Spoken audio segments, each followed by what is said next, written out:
Welcome to global channel. Jayanti Amit Shetty. Easy ప్రాసెస్లో వంకాయ మామిడికాయ కూర అండి.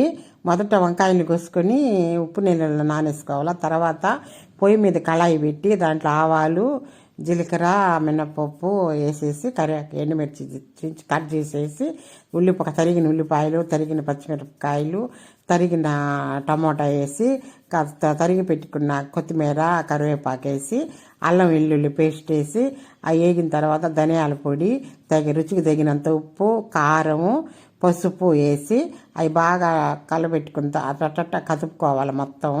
తర్వాత తరిగిన వంకాయలు, మామిడికాయ వేసేసి కాసిన నీళ్లు పోసేసి కొంచెంసేపు 10 నిమిషాల తర్వాత చూస్తే ఉడికిపోయింది. గుమ్మగుమ్మలాడే వంకాయ మామిడికాయ కర్రీ రెడీ. చపాతీలోకి, పూరీలోకి, అన్నంలోకి బాగుంటుంది. లైక్ చేయండి, షేర్ చేయండి, సబ్స్క్రైబర్ చేయండి. కొత్త వాళ్ళు ఎవరైనా చూస్తుంటే సబ్స్క్రైబర్ చేసి